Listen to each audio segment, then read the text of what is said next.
Stick this on, whatever. But there's going to be a show in about a half hour. With questions. Look at all that shit. That's what's up in our air. That's what they're doing to us. And then all of a sudden, it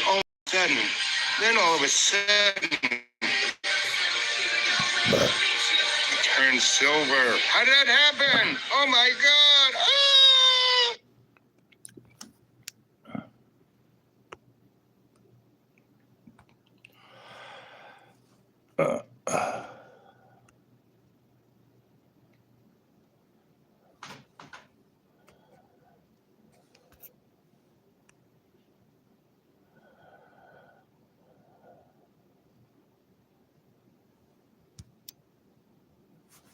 There I am. And good morning, good evening, good afternoon, wherever you are. Welcome to Dreamy Dreamland. So I'm in pretty good shape. I saw my doctors the last 2 weeks. Everyone says I'm good to go until March, so. It was a little nippy last night, about 23 in the man cave, even with my little heater on. But my electric blanket, I have a new throwy. Walmart's cutting prices, so a nice electric throwy was only $20. I could afford that, so so it's great, but it only stays on for 4 hours. It has the safety, you can't, that's it. Which I guess that's good. But every 4 hours I kind of wake up, and it's usually, I am so cold that I say, I got to take a piss. So I take a piss, and around 3 a.m. I turned on the other heater. And that got it from about being 48 in the man cave to being, because it was about 28 outside. They got it within 15 minutes. I put a little fan above it, and it was blowing the heat at me, and there it was. So that's the realities that I deal with. Everyone's going, "Oh, Donald Trump, blah blah blah blah blah." So and you see my good friend, Mr. Economist, with the little man bun and the beard. He's he's making some serious bucks now because he's flying around the world giving lectures and doing his YouTube here, there, and most of his stuff he's putting on a channel that you have to pay. But he's still doing enough live shit, like 4 or 5 a week, to at least have a presence. And now more even people come and see it, right? That's the way to go. Me, I am your little pebble in the World Wide Web pond. So I've been talking about the big splat for the last 7 years, right? And I've given all kinds of, economic motifs and et cetera, et cetera. And that's because I have a lot of friends and people I know that I used to work for or used to work with and hang with, and they, got a hold of me. So now I want you guys to remember, here we are 3 minutes and 43 seconds into the show. And remember, there is nothing true, Don't believe a word I say, Look up in the sky. Look up in the sky. What is those? Oh, that's a jet. I don't know what those are. It's called chemtrails, kids.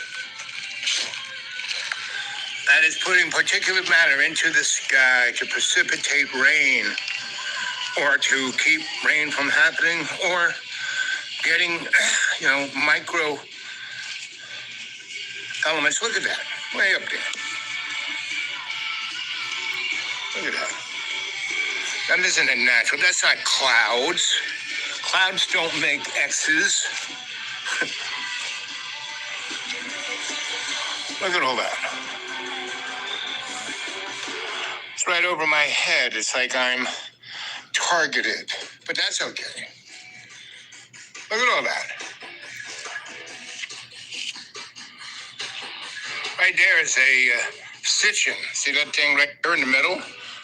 Right there, that's a sitchin.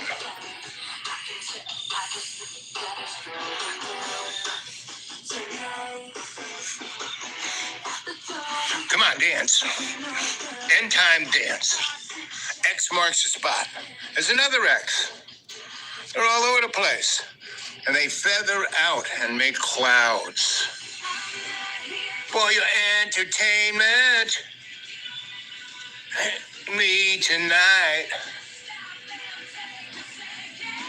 Look at that. See how it's feathering it out? And then the sky will just be all silver. No longer blue. Kids think the sky is silver, not blue. Oh, just kind of happening. Oh, look at that stitching. I love it. So, I love Donnie, too.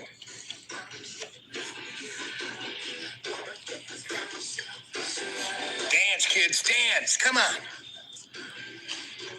Oh, yeah. Tonight. I mean, it's the whole sky is covered in that stuff. Look at it. And you're breathing it. It's getting in your skin, in your nose, in your lungs. Tonight. Entertainment.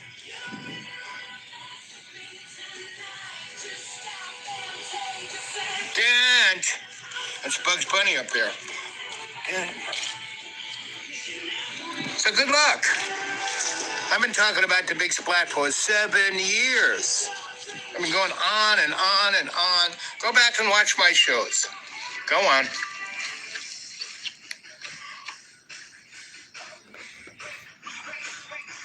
Wait. What is that? The anarchy sign or?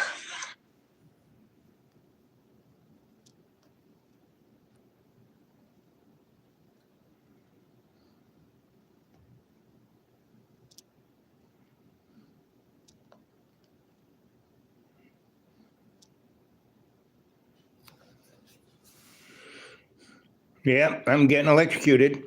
I'm getting an idea. I'm seeing the future. There it is. I'm seeing it. It's coming to me in the man cave. Yep. And good morning, good evening, good afternoon. And don't believe a word I say. Everything's a lie. Yep. Fake news. Breaking fake news. Nuclear war, boop, boop, boop, boop, boop. Breaking fast news. Hey, I got a phone call from somebody who's on the inside. He's married to somebody who knows, and they skedaddled from Hasidic land and came back to hot dog land, and pretended to be Baptist. They were strictly Orthodox Hasid, married to the tippy top, who was my rabbi. And because he was my rabbi, Mayor Kahani couldn't kill me. Because I used to make fun of Mayor Kahani all the time. Starting when I was about, 16, and my girlfriend was in Brooklyn, and her parents were entertainers, and they were up in a Jewish, bar mitzvah land up there upstate where it's like a nightclub for Jews and a club for Jews. What do they call it? There's a name for them. And so I was hanging out with her. Jewish girls are hotter than Catholic girls. And Catholic girls are easy, First Catholic girl I knew was, what was her name? She had orange hair, green eyes. Her daddy was a policeman and a doorman on a Park Avenue place. And we both had to go to, summer school. And she, and I had girlfriends when I was in grammar school. I had a crew, right? Kim Romano, Lisa Stiles, Debbie Soul. Kim and Debbie's dad were like Tony Soprano in Long Island. And so they were made girls. No one messed with them. And their fathers had them go study martial arts. So when they were like 4, they could kick the crap out of anybody. And so they, J.P. Hoagland and Matty Law, whose father was a lawyer, and his grandfather's a lawyer, and his great-grandfather was the first black judge in wherever. And so that's why their name was Law, right? And so Matty, of course, was going to be, Supreme Court judge. And but he was a little short guy. And Vincent Salvatore and Vincent Tufo, the two Vinnies. And one's father was a dentist, and the other father was, he worked at Grumman. And Harvey Kleiman's dad was a rocket scientist that he worked for the guys who are now Raytheon. But he was one of the guys who built the first Univac, and he had been at Bletchley Park with, what's his name, touring, right? So anyway, the crew was very, very DEI, right? And so we were DEI before DEI. And because this school was a new school, that was an old school. It had been the old high school, and they built a new high school, a new middle school, a new thing called the middle school. And so all the little red schoolhouses were closed, and all the grammar school kids went to the big school near Glen Cove, right? North Shore School District, and the new North Shore School District.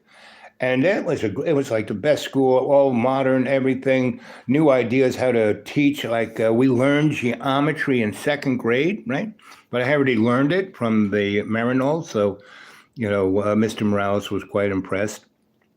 Anyway, I've told this story many, many times. I'm the first kid there. I'm in my jeans, my T-shirt, my baseball jacket, and my kicks. And, I look like a cool kid, but, I go to sit down at a table. No, you don't belong here, because all the different red schoolhouses were clicked. And so I sat down all by myself at this nice table, right? I had my paper bag that my mom made peanut butter jelly sandwich. And so, you'd think you can't ruin a peanut butter and jelly sandwich, but when you're drunk, you can. It's like a cigarette between the two, in there with the peanut butter and jelly. Anyway, so I sit down, and this kid comes up to me, and he's like in a suit. Right? He looks like James Bond. And he goes, excuse me. I said, yes. He says, anyone else sitting here? And I look around. I said, nope, not really. He said, can I sit here? I said, of course, sure, right. Hi, I'm Al. I'm JP. And he goes, you new here too? I said, yep. We're being singled out as the other. And he kind of went, I said, well, he goes, everyone treats me this way. Sometimes my family does. I said, me too, Anyway, so because we were both kind of short, we were both about 4'8", right? So, and the sixth graders, they were like giants, So we were invisible, right? So sitting there, and we were talking this and that, and he's got a picnic basket. I got a paper bag with a peanut butter and jelly sandwich with a cigarette in it, and So he goes, what do you got? And I say, I got a peanut butter and jelly sandwich with a surprise. And he goes, oh, I love peanut butter. My mother never makes it for me. She always makes something like this. And I look at it, and there's a meatloaf and newly baked biscuits and gravy and string beans and, yoo-hoo. And I said, well, how about the yoo-hoo? He said, I'm going to go get a milk. So he gets a white milk and, sits down, and I've already got it out. And she's got a tablecloth and silverware. I lay it out. I'm like, this is amazing. And mashed potatoes. And I said, he goes, well, I get something like that every day. And I said, well, buddy, you can always have my peanut butter and jelly sandwich. Anyway, so he takes it out, and he opens it up, and he goes, pulls a cigarette out, and I goes, that's a surprise. He goes, it's like Cracker Jacks in a sandwich. I said, yep. And that was JP. He was like always a positive, nothing bothered him.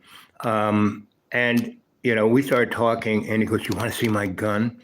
And I'm going, I said, sure. So he's got this little pouch on his belt. He unhooks it, puts it out, and he's got a silk cloth, and he opens his, James Bond, coat and his vest, and he's got a gun, a Walter PBK, right? and he puts it out on the thing, and he takes it apart, and he's got these little tools of, steel brush and a little screwdriver, and he takes it apart, and he shows me all the parts and how to clean it and this, and we're right in the middle of the basement cafeteria, and there's like 6 or 7 teachers all around us, smoking cigarettes, not even caring, and he puts it back together, and we talk some more. He goes, "Are you my friend?" I said, "I guess I am." He goes, "You my best friend?" I said, "Yeah, why not?"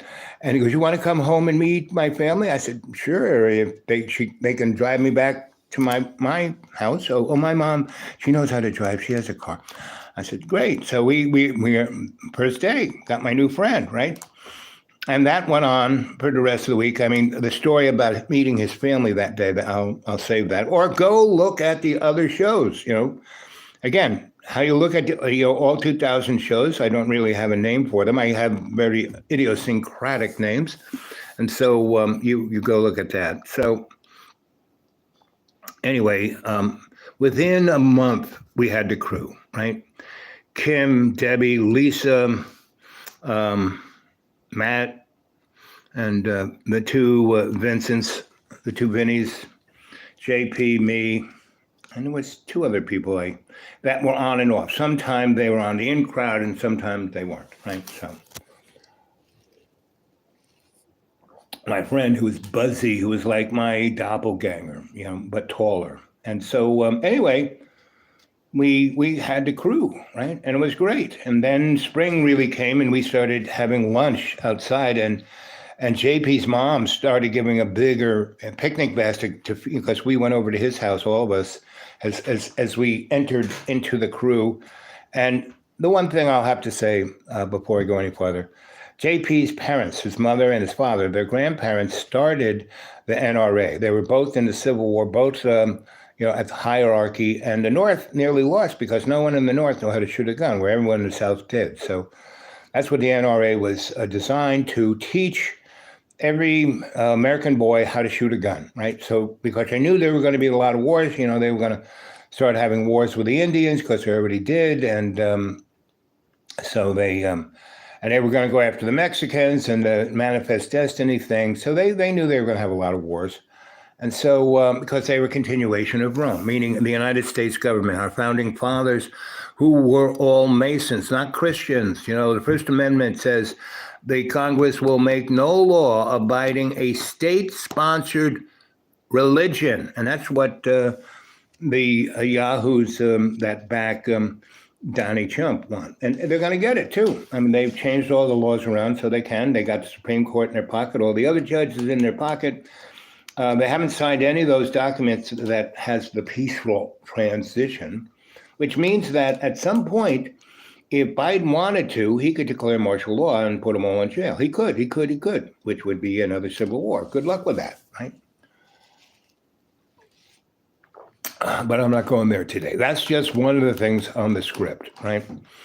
But the thing in the Mideast, and you'll just have to go study. You go to a radio program called alternativeradio.org, right, on the internet, and go look at that site. And they got a ton of lectures. They put on these lectures at all different kinds of places and universities, and they had these amazing people, Noam Chomsky, you name it, they got them there. And they've been doing it for almost 50 years. So they got people going all the way back to like the 60s. So they got a lot of pretty interesting people. So they got a ton of people going on about what's going on in Mideast, right? And it's not the Mideast, it's the, furthest east part of, or really furthest, east part of Africa, right? And so it's colonial rule, right? And that's how the Jews got there, because the Palestinians had been there about 2,000 years, right? They go, oh, it's a land without people and a people without a land. No, that's just an advertising thing. And that's not, what do you call it? What is it when you are anti-Semitic, right? What does that mean? Does that mean you don't like hot dogs? I mean, what does it mean? I don't know. Meaning Harvey Kleinman's father was a rabbi, but a rocket scientist that paid better than being a rabbi. But he was only a rabbi because he was good at math. He could break any code. That's why he was at Bletchley Park. He spoke about 9 languages, and his mother was a Sephardic Jew, right? And this girl was hot. She was a like gypsy girl. And we had a tree house that was right in their backyard. And our big doorway in, you climbed up the tree and went into the tree house, faced Mr. and Mrs. Kleiman's bedroom window. We were about 6 feet away. And when it was summertime, it was wide open, and he would have the room all in, like the 7 veils and candles. And she'd be, doing stuff with that body that wasn't closed. But I don't know if it was kosher, but, Mr. Rabbi Kleiman, and that's, he was either Dr. Kleiman or Rabbi Kleiman. Anyway, that's why they had like 8 kids, right? And Harvey would go, "Oh, don't look at that boy. Yeah, that's that's my mom." Ooh. So that's a life, kids. That's what it's meant to be. You think Rabbi Kleiman and Queen Kleiman didn't know we were out there? I mean, she could have leaned out the window and touched our heads. She could have stepped into our treehouse and danced right there in front of us. But, she pretended we weren't there. And that's what I'm talking about. Nothing is what it seems, gang. Really, nothing. My parents, they screwed all the time, but literally hated each other. But, and it was, I was saved that as a young child because I grew up with my grandma. So I didn't get thrown into the mix of my family until I was about 7. So I already saw a bunch of stuff that didn't faze. So, but, and my brother and I slept upstairs. But, when my parents were screwing, the whole house shook. And my mother was, and you heard my father, like a bull, right? And the back of their big bed smashed against the wall. And my 2 sisters were on the other side. So, their whole early life, especially my older sister, heard my parents screwing all the friggin' time. Did they tell us anything about sex? No. Luckily, I went to this great modern school, and by 6th grade, we had biology. By 7th grade, we were talking about human relationships and psychology and hormones and drives and all that kind of stuff. And that masturbation was fine, better to masturbate. And if you had a girlfriend, better to masturbate each other rather than getting pregnant, right? And it showed us how to, oral sex and the whole ball of wax, in 6th and 7th grade, which that's why I'm such a great lesbian. Now, don't believe a word I say, right? Here we are, 20 minutes and 22 seconds into the show. I love it when it's so synchronistic. But I was going to tell you the story about my friend.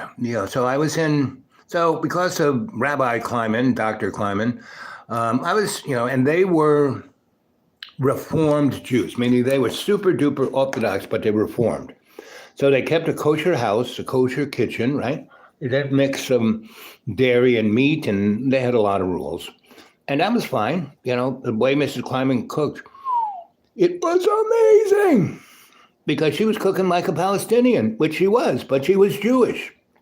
And that's when I learned about Israel and Palestine and why they both came from there. They both, basically were taken out of Germany and brought to England because Rabbi Kleiman's and Mrs. Kleiman, before she was Mrs. Kleiman, both fathers were high up in the diplomatic corps, right, of the Weimar Republic, and they were pretty wealthy.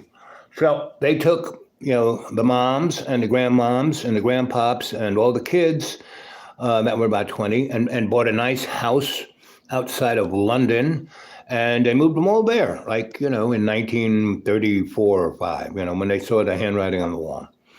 And,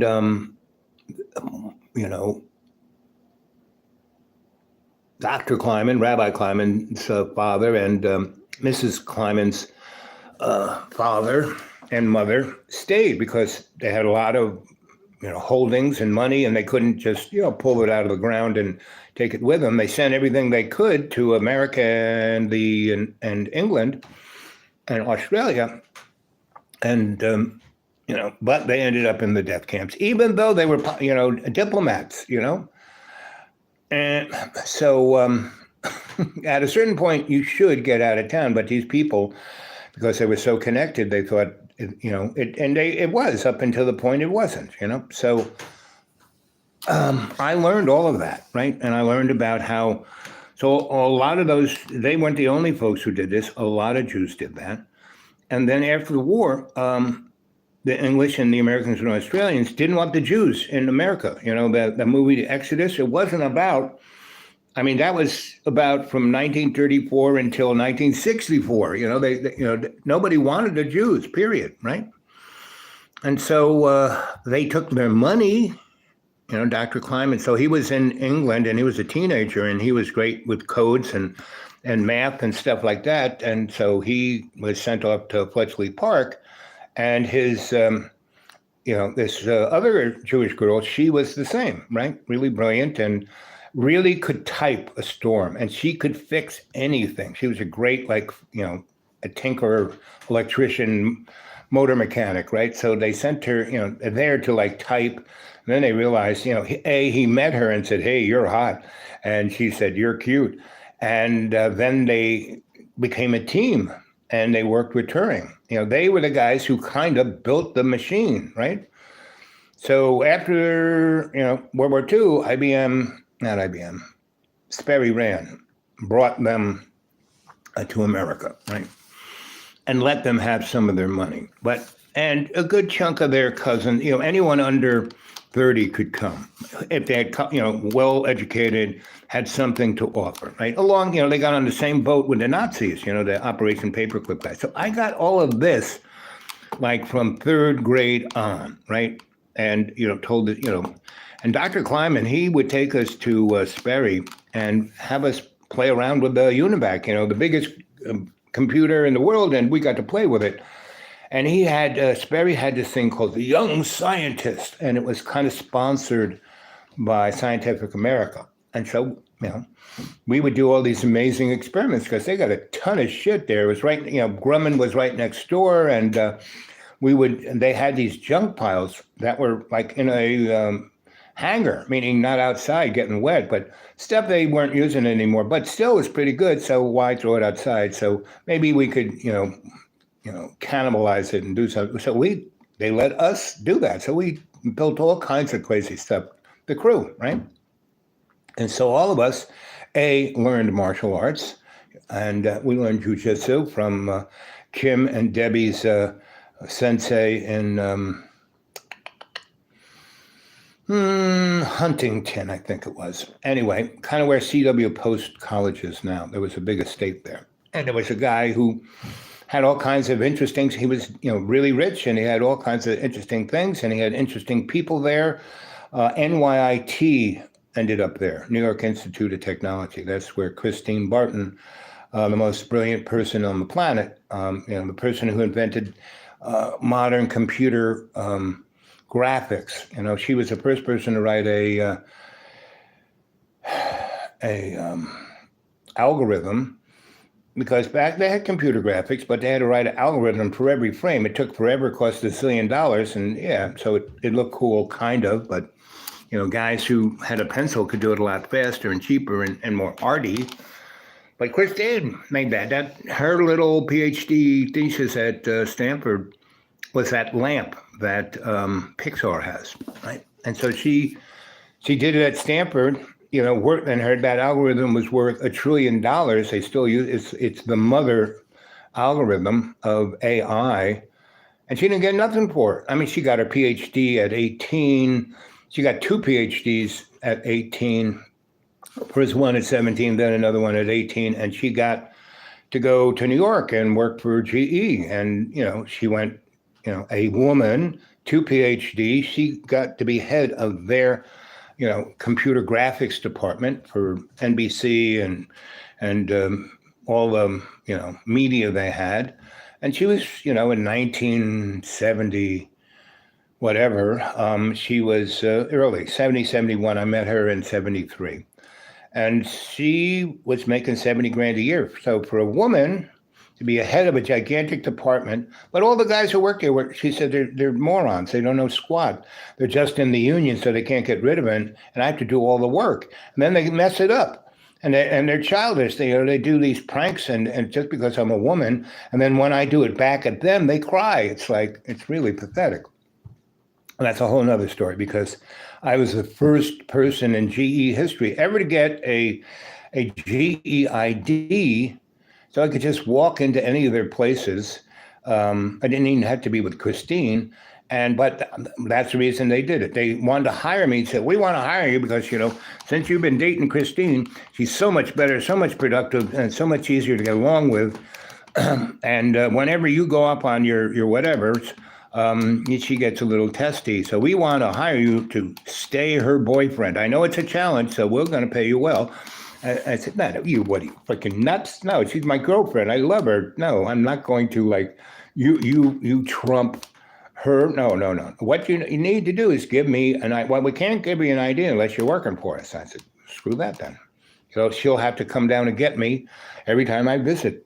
And that costs you $15,000 an hour. When she would come all the way down, go through security, go to the desk, sign me in. He'd go through security, go up and just take 15, 20, 30 minutes. That's 10 grand. So, then I'd be in her inner sanctum with her, and we'd be talking about stuff. And the more I told her stories and told her about stuff and rubbed her neck and, massaged her feet, she was more productive. So, again, go back and see the stories of Christine. So anyway, I had a well-rounded exposure to everything, right? Cardinal Cushing was my godfather. I saw, I was meant to grow up and be a rocket scientist for the Vatican. And most people don't realize this, but NASA is pretty much all Nazis. N is for Nazis.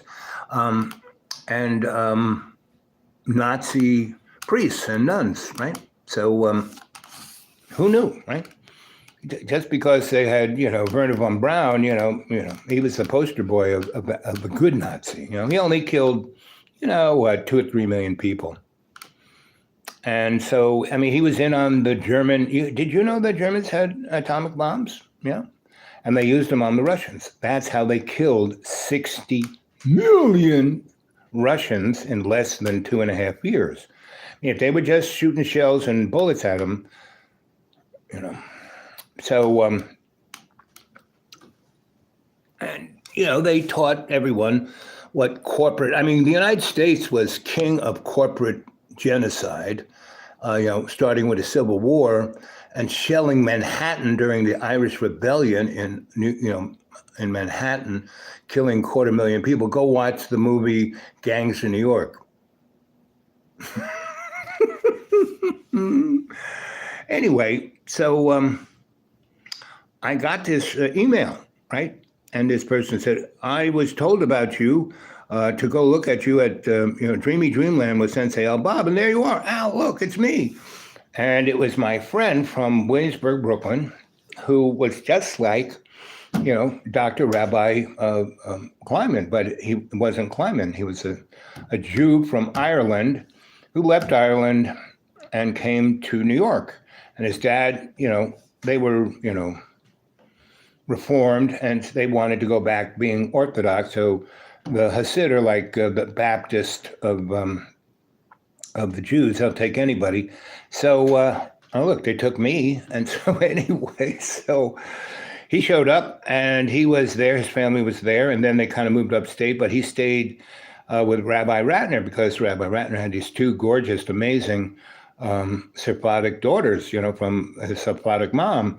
So, Rabbi Ratner was top of the heap of the Hasidim, and he was a zillionaire, and he was powerful, and that's why what's his name, Meir Kahane couldn't kill me.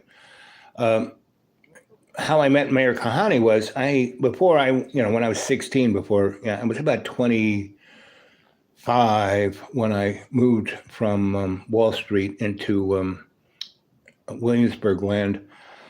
But when I was a teenager, I had lots of different girlfriends because, I was living on Park Avenue, just 2 blocks, Second Avenue was over there. I grew up in Harlem. I knew I was a DEI guy, right? So my whole neighborhood was everybody. And so I had this Jewish girlfriend, and she was just so much fun and so hot. And my Irish girlfriend turned me on to her, right? So they used to call me lunch meat, and they were the 2 slices of bread. So, and that's how I learned to be a lesbian, right? And so, because these girls were, the Jewish girl, she was loads of fun, and she was like 16, and she used to do stand-up comedy in the West Village. Right? We go to these clubs, and we were like teenagers, and we're in the green room with all these grown-ups, and everyone's snorting, shooting, smoking, drinking, and there we were. So it was quite an interesting exposure. So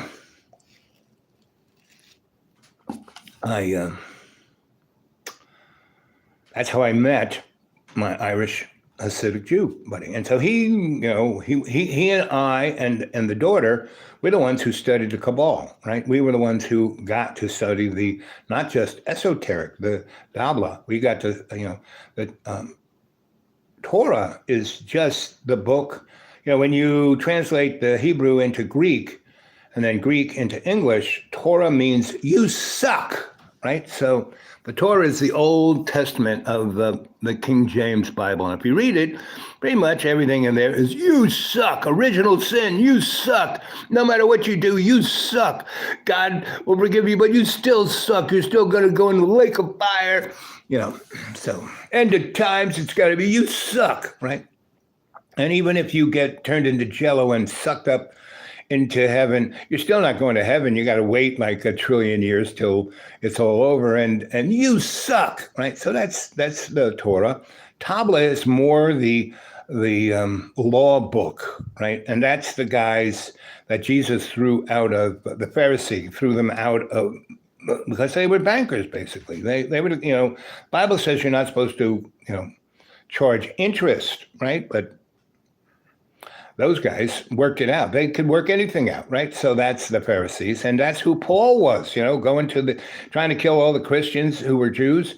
And 300 years after Jesus was nailed to the cross and left the building, Paul's walking to Damascus. Bing! There's Jesus next to him. Hey, buddy, you want another chance at this without having to die and come back? What are you talking about? Who are you? I'm Jesus. What? So when you read the New Testament, it's all Paul, right? And so all you have to do is put into your mind the TV show. Go watch Mad Men, right?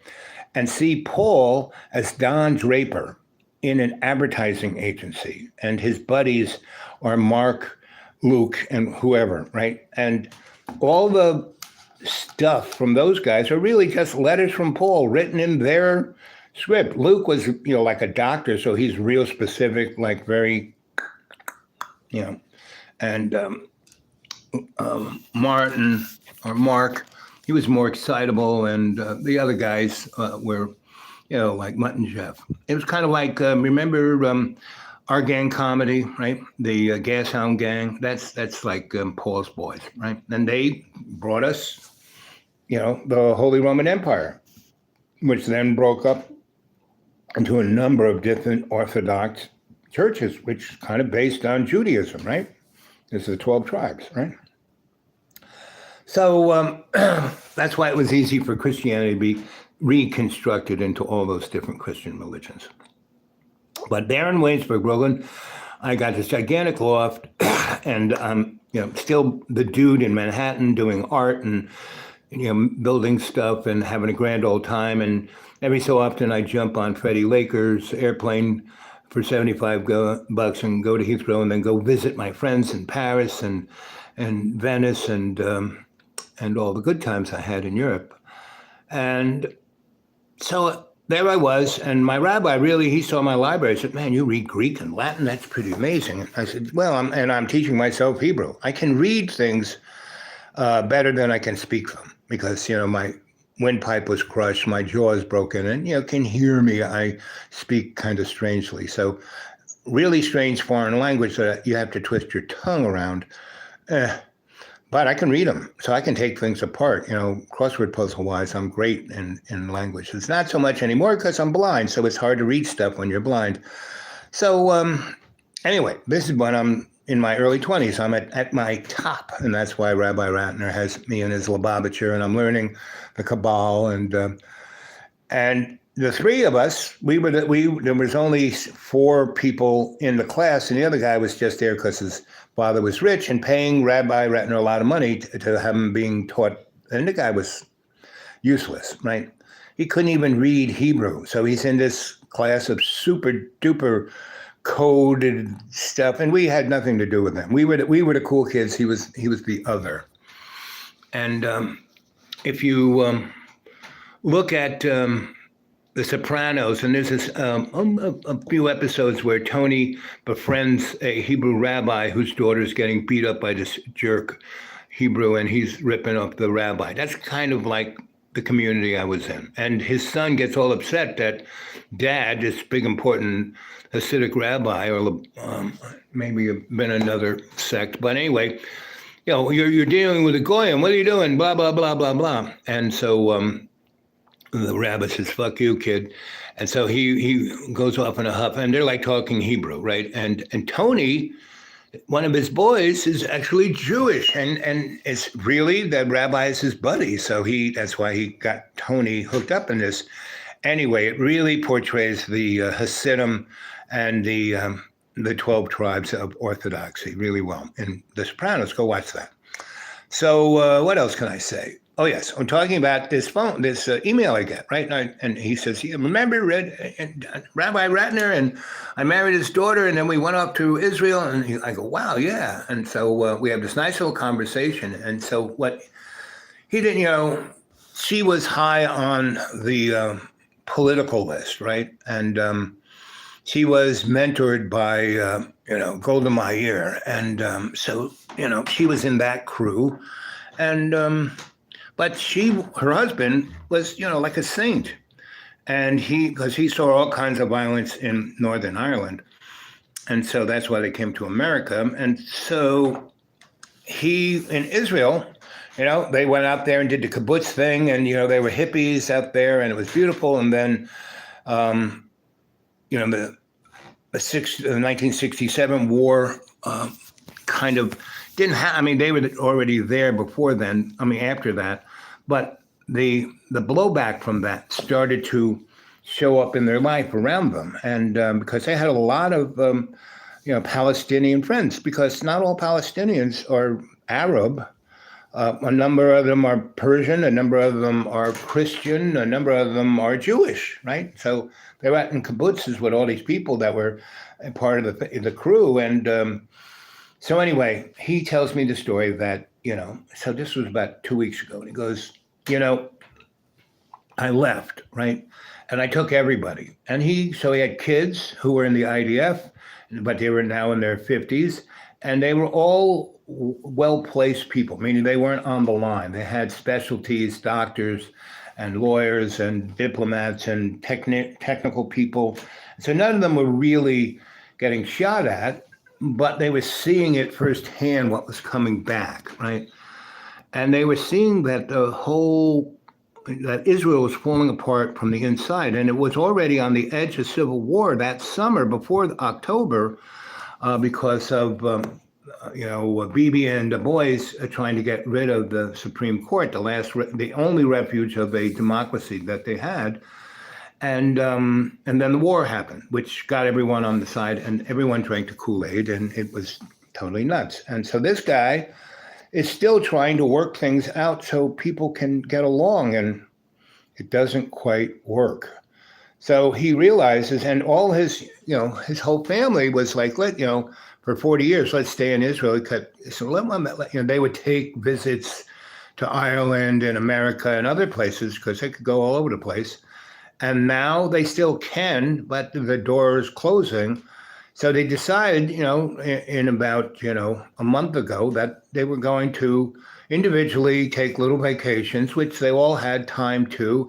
And these guys were at a certain level that the hierarchy, BB's, people running things, realized that certain people needed a little breather, but they were so close to the institution that they could trust them to leave the country and not blow the whistle, right? So the folks basically kind of eased their, all, 30 of them, eased their way out and got to Ireland, which was a place where the IDF, was small. They got it covered. They got a lot of people there, and then they disappeared.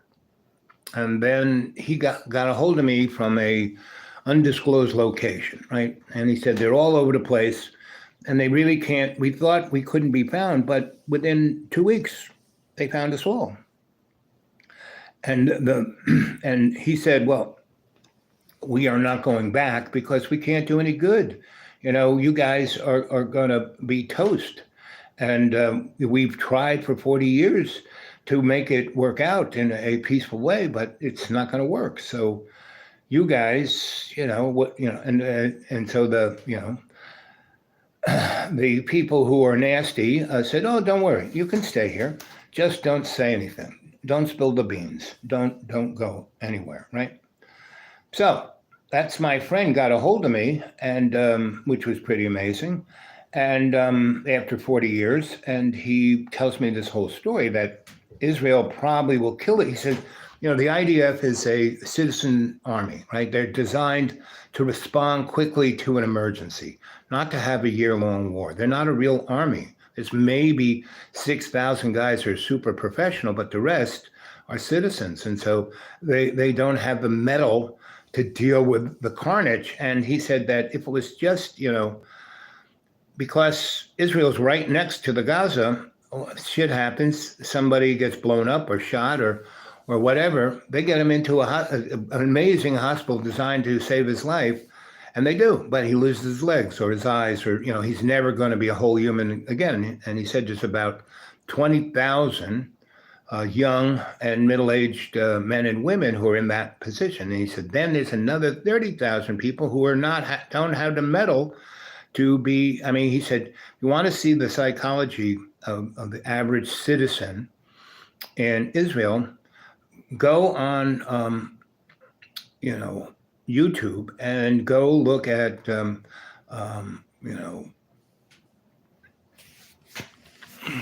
the burying of, citizen soldiers, and the people are just tearing their hair out and screaming and yelling and crying, and half of the people are in uniform, they're part of his guys, and they get to go back and bury him and cry and grieve and do but as a soldier, you can't do that.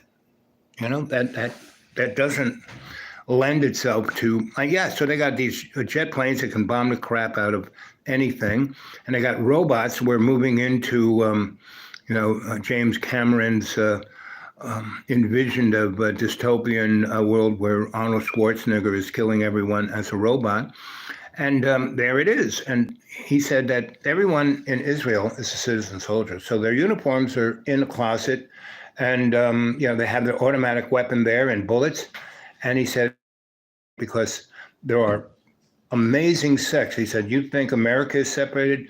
Israel is sliced up into, 40 different political, social, economic, and, spiritual motifs. And the only thing keeping them together is their, administered Kool-Aid of hating, the Gazans, the Palestinians. They had to kill them all. And then we'll be safe and we can be happy together, right? And he said that any minute now, these people are going to go after each other. He says it's just like what Israel did when the last time Romans sieged Jerusalem, and then took it to the last stone, just took it to the ground. And that's why the Jews were thrown asunder, right? They had been conquered 5 or 6 times. Babylonia, Mesopotamia, the Egyptians and a whole bunch of others, because at a certain point, Jews are at the top of the heap and treat everyone like scum. And then these guys get militarized and do a really good job. And then they come after the Jews. If you read the Old Testament, with David and Solomon and all of those guys had to deal with that, right?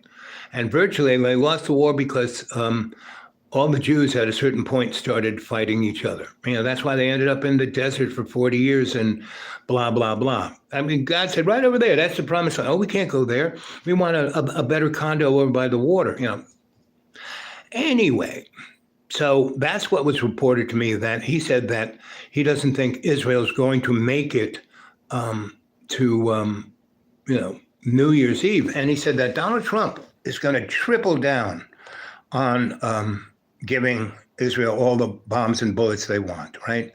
And give them the okay to go nuke, right? And basically, he's going to pretend that, yes, and if you go to war with Iran, we'll be right there with you. We'll send 100,000 soldiers into Iran with you, blah, blah, blah, blah, blah. Now, our army is professional. I mean, look, we kicked everyone's ass who we ever fought, but because the military-industrial complex, as good old Ike said, was making a lot of money, we never ended it. We never brought it to an end, In Vietnam, Ho Chi Minh tried to have peace with us a number of times, but we just kept going until we walked away from it, right? Same with, when Obama was president, the Taliban wanted to make peace, but, he didn't. And, then Donald Trump made a deal, which was the biggest, which set the Taliban up. Just, they started knocking off all the outline things, and then Joe just walked away after 20 years, right? After losing 6,000 soldiers dead, having, 1 million wounded and mentally broken, he just walks away.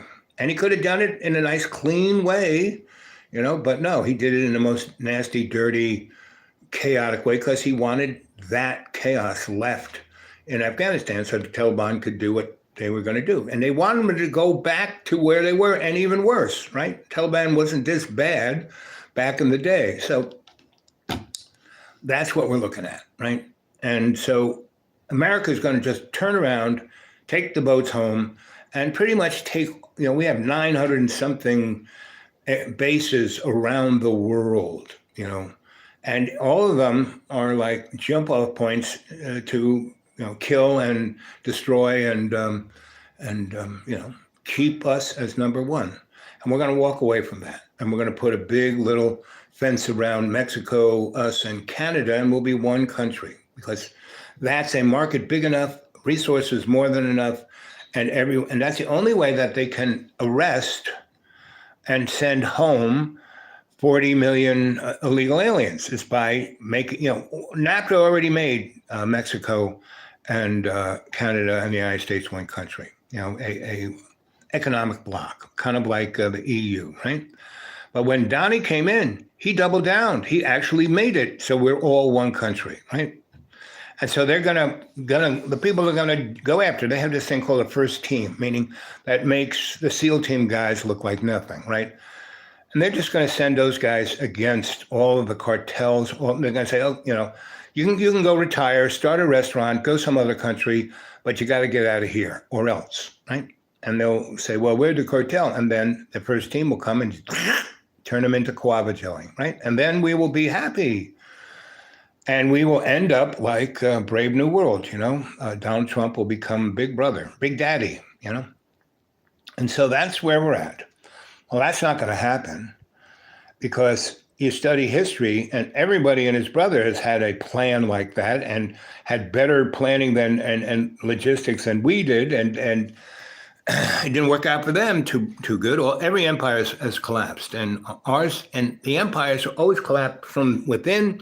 At the moment when they think they got it down, they've put the vice grips on everybody. That's when it. So good luck with that.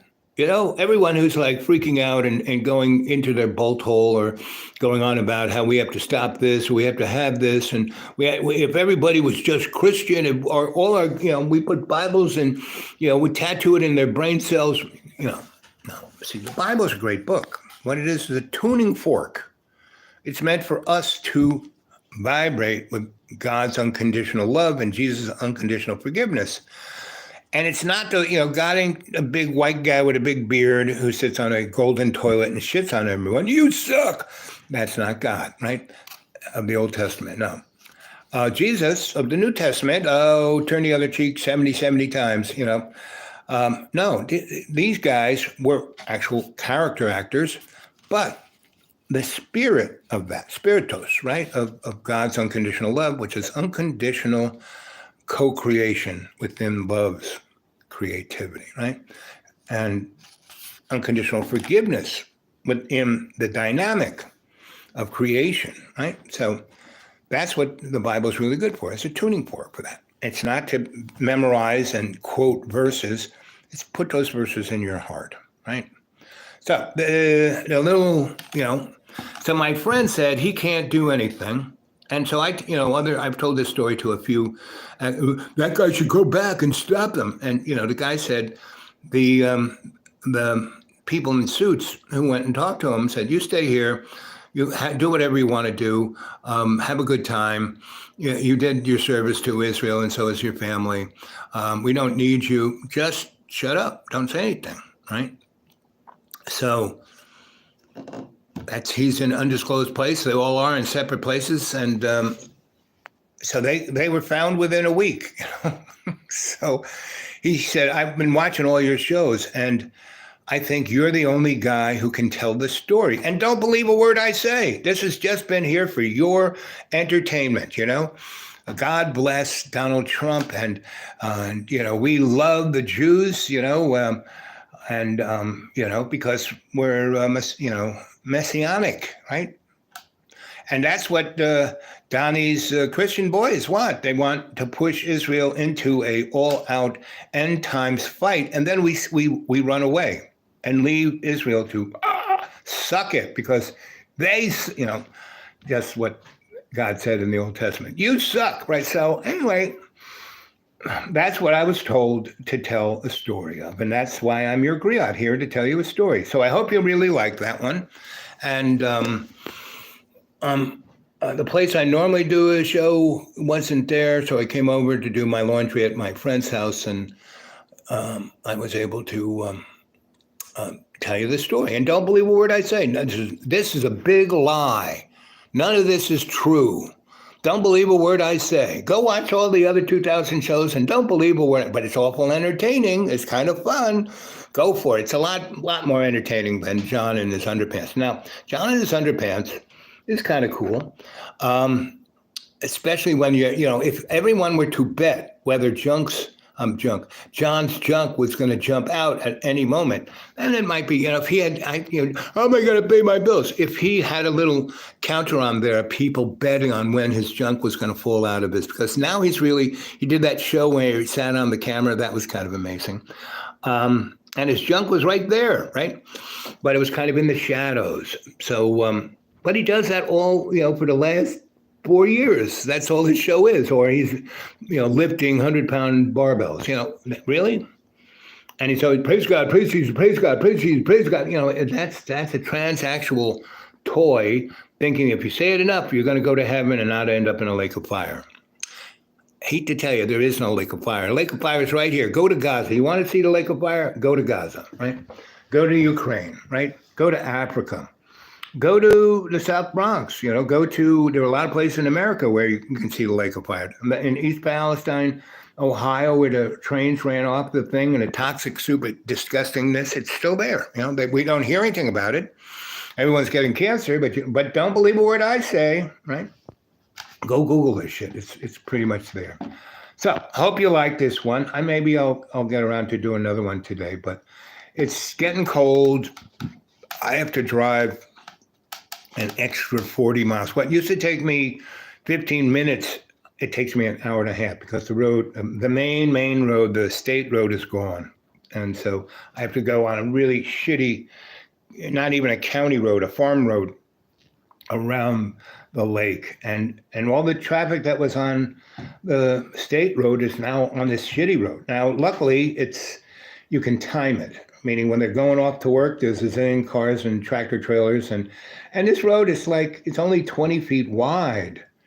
And it's really, and the road is starting to tilt and fall into the lake. And it will fall into the lake, unless they rebuild it. And why spend $100 million on rebuilding that road when they can spend $1 billion and turn the state road into a 4-lane highway like they've done with the rest of it. So anyway, don't believe a word I say. Nothing I say is true. It's all a lie, but it's awful interesting. I hope you had fun. Bye. Do.